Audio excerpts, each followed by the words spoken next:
Bonjour à tous, je suis ravie de vous retrouver dans un nouveau Reading Journal. Aujourd'hui nous sommes lundi, je crois que nous sommes le 8 février. La journée a été plutôt pas mal chargée déjà. Là je suis en mode pyjama, je me suis juste pas encore démaquillée. Ce matin, la journée a été bien chargée, mais j'ai quand même pris le temps d'avancer dans Myrina Holmes de Anna Triss, qui est juste encore incroyable. Donc là c'est le tome 2. Dans ce tome 2, nous suivons Myrina, notre traqueuse d'Infernum, qui va faire face à une épidémie qui va faire que en fait la plupart des démons sont atteints de grippe démonicide. Ils ont des espèces de bubons noirs qui vont apparaître et la plupart ils vont reprendre une forme démoniaque, vont devenir très agressifs jusqu'au moment où en fait ils vont attaquer tout le monde. Myrina, donc elle a dû tuer plusieurs de ces démons pour essayer d'éviter en fait qu'il y ait trop de personnes qui soient blessées dans cette histoire. Mais en même temps, elle a ses problèmes avec Kellen Wills. Kellen qui est lui un démon pêcheur très puissant et qui est également fédérateur des démons pêcheurs. C'est un peu comme un gouverneur si vous voulez. Donc ils ont des petits conflits suite à ce qui s'est passé dans le tome 1. Je vais pas développer pour pas vous spoiler. Et entre eux, c'est une espèce de guerre froide, c'est un espèce de je t'aime moi non plus. On dirait vraiment des gamins. On a l'impression que ce sont des personnages qui évoluent difficilement. Et je sais pas. Leur dialogue, la répartie, même si les dialogues sont un peu crus, ils s'envoient des vacheries, ils s'envoient des insultes. J'adore. J'adore, c'est frais, c'est hilarant. Anna Triss, elle a cette imagination qui vous propulse ailleurs. Cette imagination qui vous fait mourir de rire, parce que vous savez très bien que tout ce qui se passe c'est complètement improbable, mais c'est juste incroyable. J'ai commencé la lecture il y a 2 jours, j'avais pas lu beaucoup, hier j'avais pas eu le temps de beaucoup lire, ce matin je me suis posée quand même 1 heure, je me suis dit après les courses, après tout ça, j'ai fait allez tu te poses 1 heure, après tu manges et tu iras au kiné, et donc c'est ce que j'ai fait, et j'ai bien avancé, là j'en suis à 347 pages, donc c'est plutôt pas mal. Et puis en rentrant du kiné, j'étais complètement vidée. Du coup, je me suis mise dans un petit bain. Et ça fait du bien, puisque demain, on reprend le boulot. Donc, on n'aura pas forcément le temps de lire autant. Et puis là, je vais me mettre à monter les vidéos auteur à l'honneur. Donc, l'auteur à l'honneur de ce mois-ci, ce sera Virginie Cancier. Et puis, continuer de finir le montage d'un update lecture. Donc voilà pour ce qu'il me reste à faire. J'ai transformé mon petit lit en bureau. Vous voyez, hop, voilà. Donc il y en a de partout sur le lit, mais j'avais pas envie de me mettre dans le salon. Hier, il y a eu le live avec Céline et Nicolas. Donc si vous l'avez pas vu, il est en rediffusion sur la chaîne.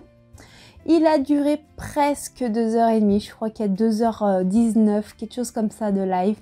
C'était vraiment bien.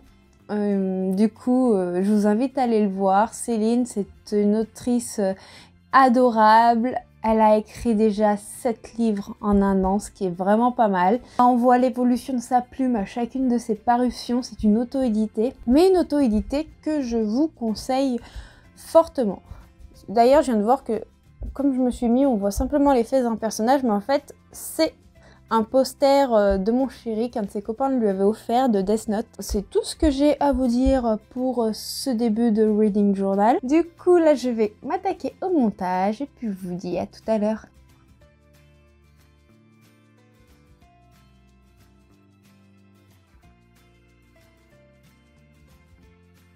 Je vous reprends là, il est quoi? Il est un peu plus de 23h30. Je me suis aperçue que j'avais oublié de vous dire 2-3 petites choses. Je voulais simplement vous dire que j'avais commencé les White Crow, le tome 1 en livre audio de Blandine P. Martin. Donc je l'avais déjà lu en format numérique il y a longtemps, mais je vous avoue que je me souvenais pas trop de l'histoire. Et là, du coup, ça a été une agréable surprise de la redécouvrir. Il me reste quoi, même pas 1 heure à lire sur le livre audio, donc c'est déjà pas mal. J'ai bien entamé, sachant que j'écoute que quand je vais faire mon sport ou sur mes trajets professionnels. Donc là, nous allons suivre Joe. Joe qui vient de perdre sa maman. Et sa maman va lui laisser une lettre avec des indications pour qu'elle puisse rencontrer son père biologique qu'elle n'a jamais connu. Donc, ce qui va se passer, c'est que Joe va arriver sur le lieu que lui a indiqué sa mère avec les coordonnées de son père biologique. Et là, surprise, elle se retrouve face à des bikers. Son père est président d'un club de bikers. Mais c'est le genre de club de bikers, vous savez, qui a un peu à la Son of Anarchy. Joe, elle va devoir s'adapter à son nouvel environnement, elle va devoir apprendre à vivre avec plein de choses qui sont hors de son quotidien habituel. Et j'ai adoré ça, j'ai adoré la relation père-fille qui est en train de se fonder, même si je vous avoue que je trouve que cette relation père-fille, elle est peut-être pas assez présente, du moins autant que je l'aimerais. Ah, je viens de m'apercevoir que mes lunettes sont hyper crades. Bon, c'est pas grave, je les laverai demain matin. De toute façon, je vais aller me coucher. Franchement, pour l'instant, j'aime bien. C'est une belle redécouverte. Je pense que je vais enchaîner avec le tome 2. Sinon, tout à l'heure, juste après vous avoir pris, j'ai reçu un petit colis que mon chéri m'a remonté en rentrant du travail. Et normalement, il s'agit, si je ne dis pas de bêtises, du tome 4 de Princesse Sarah. Alors, on va voir si c'est bien ça. Tac, tac, tac, tac.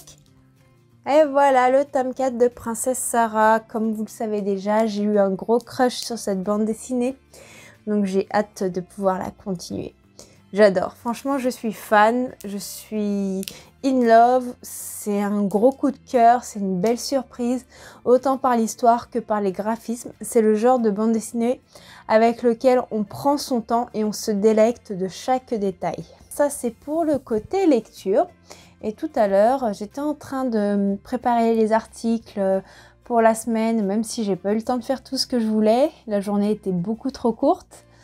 Et en faisant ça, je regardais une petite série Netflix en bruit de fond, Toujours là pour toi, qui est une série avec Katherine Heigl.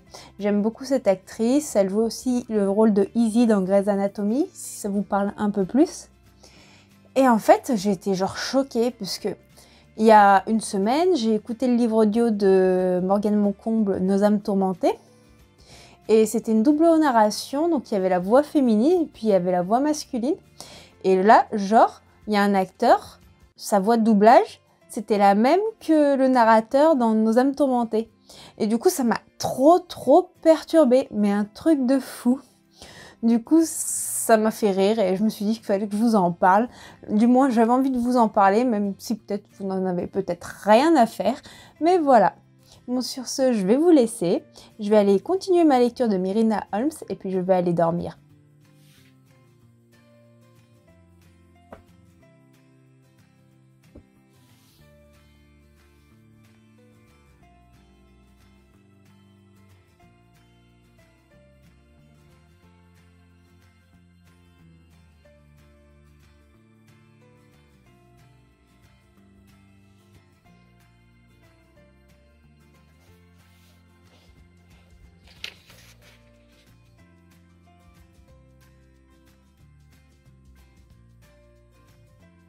Hey, aujourd'hui nous sommes jeudi 11 février.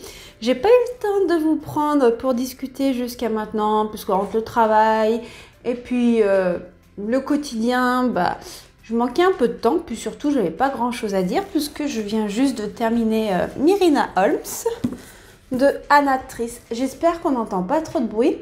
Là il y a des ouvriers qui sont juste en face de ma fenêtre et en fait on a des décos de Noël qui sont encore suspendus le long du fil électrique qui est accroché à l'immeuble et ils sont en train de les enlever. Oui, seulement maintenant. Donc, comme je vous disais, j'ai terminé Myrina Holmes, le tome 2 de Anna Triss, Cadavre exquis.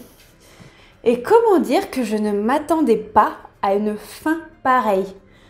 Je crois qu'Anna Triss, c'est une psychopathe. C'est genre pas possible. Je peux pas vous en parler puisque je vais vous spoiler, mais c'est tellement frustrant. Qu'est-ce que j'ai été contente de retrouver Myrina et Kaylen Wills. Alors Myrina, c'est la jeune femme forte mais qui a énormément de faiblesses de par son patrimoine génétique. Kaylen Wills, c'est le démon qui paraît juste insupportable, imbattable, qui a des tonnes de tares. Et pourtant, ils sont attachants. Ce sont de vrais gamins. Dans les dialogues comme dans leurs actions, ils sont complètement immatures. Mais pourtant, on ne peut pas s'empêcher de les apprécier. Nous avons Kaylen qui dévoile un peu ses failles dans ce tome. Kaylen qui nous montre sa réelle personnalité. Nous avons Myrina qui accepte enfin de voir certaines choses en face. Et puis, nous avons une fin, mais en fait, je croyais avoir deviné ce qui allait se passer, si vous voulez. Je pensais, suite aux révélations qu'on a sur le passé de Kaylen, puisqu'on a vraiment un tome axé vraiment sur le passé des personnages, mais aussi la construction de l'univers, comment s'est construit Infernum, comment les portails entre Infernum et la Terre ont été créés. Et ben, en fait, tout ça faisait que je me doutais de la fin. Alors, j'avais en partie raison, mais même si j'avais raison sur certains trucs, ce qui se passe par la suite, suite à ces trucs-là, j'aurais jamais pu deviner. C'est complètement tordu. Je vous jure, mais là, il faut que je lise mes services presse, il faut que je termine mon mois de la romance. Mais si j'avais pas mes services presse et le mois de la romance, j'enchaînerais directement avec le tome 3, il me faut des réponses. C'est un cliffhanger, mais de tonnerre. Après, comme je vous ai dit, par contre, on a des dialogues avec un langage qui est assez cru. Pour moi, ça ne me dérange pas, dans le sens que nous sommes dans un univers démoniaque. Donc, nous n'avons pas des personnages qui sont censés être sympathiques, pas des personnages qui sont censés être bienveillants en tout point, qui sont censés avoir un langage plutôt, on va dire, correct. Non, nous sommes dans un monde où c'est tout le contraire. Donc, que le langage soit cru, qu'il y ait des insultes, moi ça me dérange pas, mais je sais que ça peut en bloquer beaucoup en littérature, donc je tiens quand même à le préciser. J'ai hâte de vous en parler en détail dans un update lecture à tête reposée, parce que je ne l'ai fini qu'hier soir. J'ai commencé Utopia de Victor Emmanuel Brett, publié chez Inceptio, je vous le mettrai là. Pour l'instant, je ne peux pas vous en parler, puisque je n'ai lu qu'un chapitre et demi, donc c'est encore un peu trop tôt. J'ai commencé à lire 2-3 pages hier, la fatigue a pris le dessus, donc je vous en parlerai un peu plus tard. J'espère avancer dans la journée. Sinon, en sortant mon chien, ce matin, j'ai croisé mon facteur. Mon facteur qui est genre juste trop gentil. Maintenant, quand il me croise dans la rue, s'il a du courrier pour moi ou des colis, il me les donne systématiquement. Donc, j'ai même plus besoin d'aller à ma boîte aux lettres. J'adore mon facteur. Enfin, je crois que je vous l'ai déjà dit, mais on a eu plusieurs facteurs avec qui on avait eu des problèmes. On avait toujours des choses d'importance qui disparaissaient.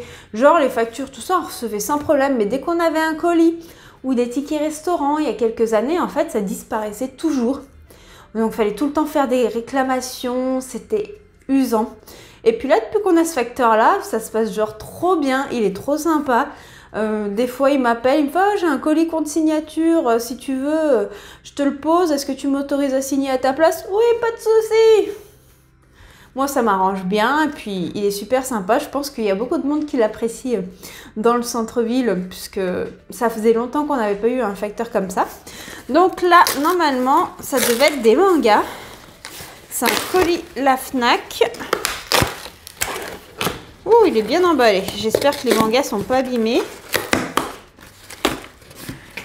C'est quoi ça? À tous les curieux, retrouvez-nous sur fnac.com et en magasin. D'accord. Donc, alors, nous avons le tome 3 de Alpi The Soul Sender. Je vous en avais déjà parlé en update lecture. Alpi, c'est une Soul Sender. C'est donc une espèce de mage, on va résumer ça comme ça, qui a pour but de faire en sorte que les esprits trouvent en quelque sorte la paix. Puisque si on laisse un esprit dépérir, tout ce qu'il y a autour, dans le monde, dans la nature, dépérit aussi. J'aime beaucoup ce manga puisque c'est une métaphore de l'écologie, mais tout ça à travers un univers magique. Et puis les éditions Kiyun, elles ont toujours énormément de sujets qui sont profonds, des histoires très développées avec un graphisme juste incroyable. Oh là là, il est trop beau, regardez. C'est Hiruma à l'école des démons, du coup là c'est le tome 5 de Osamu Nishi, donc pour ceux qui me suivent depuis un petit moment, vous savez que Hiruma à l'école des démons a été un énorme coup de cœur en 2020, donc j'ai vraiment hâte de découvrir la suite. C'est l'histoire de Hiruma qui est un mortel qui va atterrir dans une école de démons. Pourquoi? Puisque ses parents ont fait un pacte avec un démon qui rêvait d'avoir un petit-fils. Et donc, Hiruma est devenu le petit-fils de ce démon qui est proviseur d'une école de démons. Mais le problème, c'est qu'il ne faut pas qu'on découvre que c'est un mortel dans cette école. Donc j'ai hâte de voir la suite. Pour l'instant, tout ce qui se passe est assez délirant et j'adore. Sinon, pour un cadre un peu plus posé, j'ai reçu la suite des Chroniques d'Aspharéo de Shikishitos, publiées chez les éditions Akata. Donc j'ai hâte de revoir Rukul, je crois qu'elle s'appelle, voilà, notre jeune prêtresse, aux côtés de notre prince dragon. Il y avait des actions qui se sont passées dans le tome 3, si je me souviens bien, qui laissaient envisager que l'histoire prenne une autre tournure. Donc j'ai hâte de voir où ça va nous mener, parce que pour l'instant c'était très gentillet, mais parfois j'aime bien lire des choses assez gentillettes, sans prise de tête, ça fait du bien, c'est doux, donc j'ai envie de voir comment va évoluer l'univers, comment tout ce qui nous avait été dévoilé dans le tome précédent va prendre forme en fait. Donc je vous en parlerai dès que ce sera lu, ce sera pas pour tout de suite, enfin pas pour ce mois-ci en tout cas. Donc c'est tout pour ce que j'avais à vous dire pour ce matin. Il me semble que je ne devrais pas recevoir d'autres colis. Mais j'ai quand même envie de me commander les Grimoires d'Elphie de Audrey Holweth. C'est une petite bande dessinée qui se passe dans un bibliobus. Il paraît qu'elle est juste excellente. Comme je suis fan de sa bande dessinée sur Princesse Sarah, que j'ai adoré Magic Charlie, et d'ailleurs il faut que je m'achète le tome 2 aussi. J'ai envie de voir le Grimoire d'Elphie, j'en ai vu des avis positifs et j'ai reçu des messages de beaucoup d'entre vous me demandant si je comptais le lire puisqu'ils aimeraient bien avoir un avis dessus. Donc je pense qu'il va falloir que je me le procure assez rapidement. Donc maintenant je vais aller faire du montage, me boire un petit thé puisque oui, une journée santé ce n'est pas une bonne journée. Et puis je vous retrouve un peu plus tard, je ne sais pas si ce sera aujourd'hui, je ne sais pas si ce sera demain ou dans le week-end. Tout dépend de comment se profilent les choses. En ce moment, les journées au travail sont chargées. Je vous avoue qu'il y a peut-être des moments dans la semaine où j'aurais pu vous prendre, mais j'avais pas la tête à ça. En ce moment au travail, j'ai des personnes qui sont assez... mal en point. Vous savez que je suis auxiliaire de vie, donc parfois on est confronté à des fins de vie. Et quand on est confronté à des personnes en fin de vie, c'est très difficile. On nous dit avec le travail qu'il ne faut pas s'attacher aux gens, que en fait, en sortant de chez les gens, vous frottez les pieds sur le paillasson puis vous laissez tout derrière. Sauf que quand on s'occupe d'une personne pendant plusieurs années, qu'on la voit dépérir un petit peu, qu'on la voit s'affaiblir, c'est pas facile, on fait avec. Mais quand on en arrive à un stade de fin de vie, où il faut accepter par exemple de ne pas alimenter la personne puisqu'elle ne veut plus manger ou elle n'a plus la force de manger, ou quand on voit justement les proches de cette personne qui sont pas bien puisqu'ils la voient très affaiblie et qu'on sait que elle en a plus que pour quelques jours, c'est les côtés du métier qui sont vraiment difficiles et c'est dur, c'est vraiment très dur. On essaie de vivre avec, parce que bon, des fins de vie, on en côtoie pas mal quand on fait ce métier-là. C'est pas simplement de l'aide au repas, de l'aide à la toilette, c'est vraiment tout un accompagnement. Et autant parfois c'est génial, c'est enrichissant, mais il y a des fois où vous ressortez, vous n'êtes pas bien, vous avez besoin d'une petite pause, vous avez besoin de vous changer les idées pour reprendre le cours un petit peu de votre vie, parce que bon, si les gens vont pas bien, on va pas s'arrêter de vivre non plus, mais on reste humain. Et c'est ce côté humain qui est dur dans ce métier. C'est aussi enrichissant, mais ça peut se montrer très dur. Moi, personnellement, je sais que ne pas m'attacher aux gens, je n'y arrive pas. Sur ce, on va arrêter les paroles de la déprime. Je vais aller faire mon petit montage, boire mon petit thé, comme je vous ai dit. Et puis, à bientôt!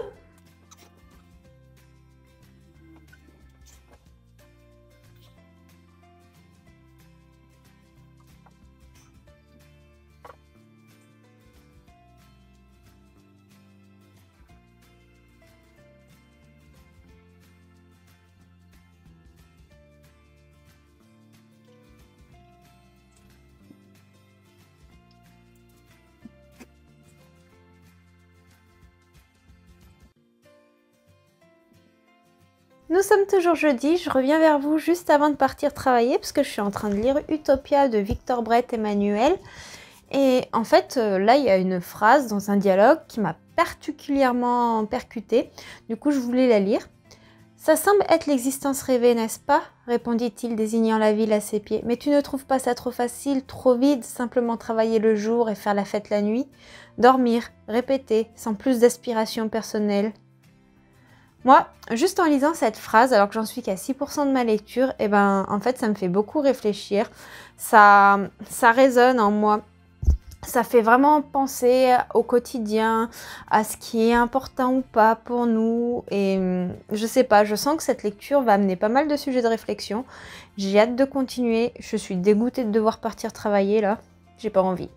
Bon, je pense que je n'aurai pas le temps de vous reparler aujourd'hui. J'espère pouvoir vous reprendre demain. Et puis, continuer à vous parler d'Utopia.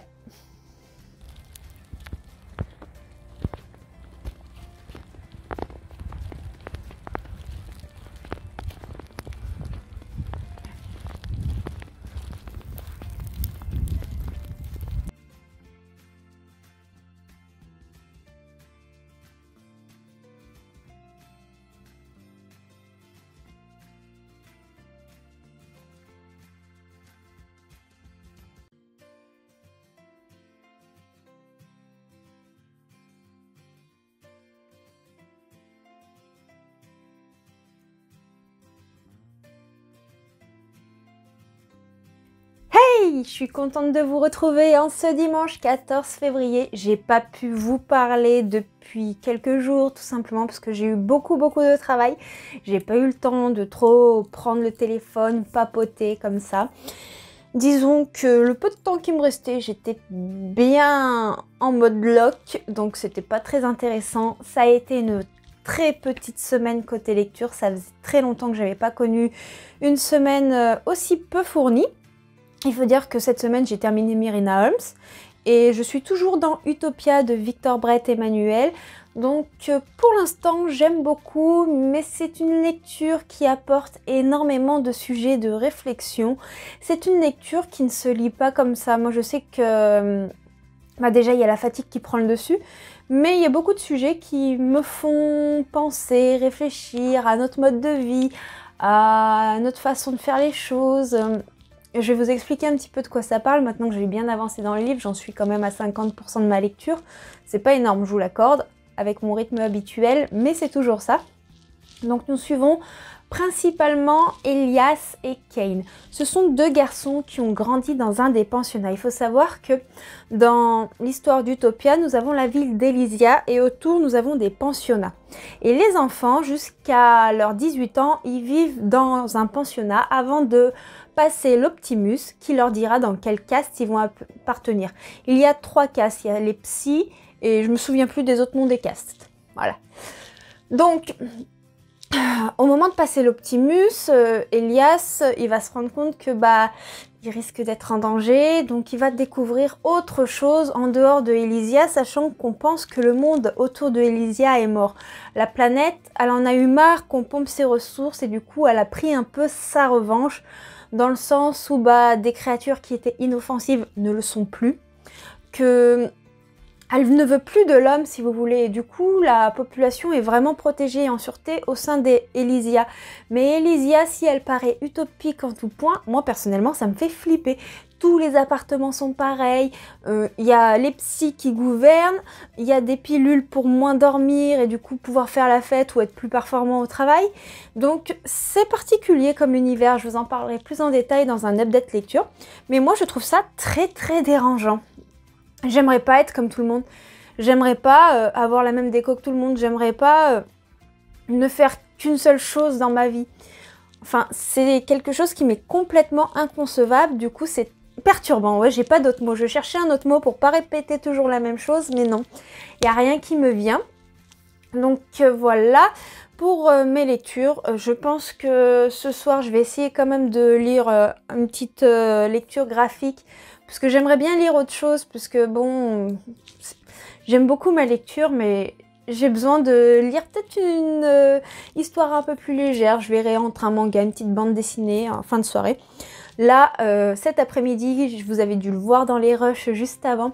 Avec Gauthier, nous sommes allés nous balader. On a enfin eu du soleil. Il avait neigé il y a 2 jours, mais la neige a très très vite fondu. Elle reste jamais bien longtemps, même si on n'est pas loin des stations. Bon, on habite proche de Grenoble. La neige fond vite, en fait. Il fait assez chaud et il y a beaucoup de circulation avec les voitures, la pollution. Donc on allait dans le côté perdu campagne de notre village, enfin de notre village, plutôt notre ville, mais on s'est un peu éloigné du centre et c'était très agréable. Du coup on a fait quelques photos. Mon appareil photo qui me sert pour les vidéos, on l'avait jamais testé à l'extérieur, du coup ça a été l'occasion. C'était sympa, ça fait du bien, on a bien marché. On a mangé des sushis à midi, oh là là, si vous savez comme ça m'a fait plaisir. Ça faisait au moins 3-4 semaines qu'on n'avait pas pu manger des sushis. Et enfin, les sushis, c'est la vie. Moi, la nourriture asiatique, oh là, je pourrais me nourrir que de ça. Donc, on a pris ça pour la Saint-Valentin. On s'est mangé ça à midi, parce que bon, j'aime bien quand c'est frais, manger ça quand ça vient d'être fait. Et comme souvent, je termine tard, on peut pas aller chercher trop avant 18 h pour récupérer, donc c'est compliqué. Et nous, on habite 2 km de plus de ce qu'il faudrait pour avoir droit à la livraison. Donc un petit peu dégoûté, et là on avait fait pas mal de kebabs, de pizzas, des choses comme ça, mais il n'y a rien qui remplace les sushis. Clairement, il n'y a rien. J'ai aussi hier soir fait un post sur Instagram en story pour vous parler un petit peu de la pression des réseaux sociaux, dans le sens où cette semaine, comme j'ai pas pu beaucoup lire, et ben la semaine qui va arriver, j'ai pas grand chose à vous poster. Et c'est assez frustrant dans le sens que j'ai l'habitude de vous faire quasiment un post par jour, que ce soit une chronique ou un extrait lecture. Et là, j'ai pas de matière à vous faire un post parce que j'ai pas eu le temps de lire. Et pourquoi j'ai pas eu le temps de lire? C'est que le peu de temps que j'étais à la maison, j'étais en train de rédiger les chroniques des livres lus précédemment.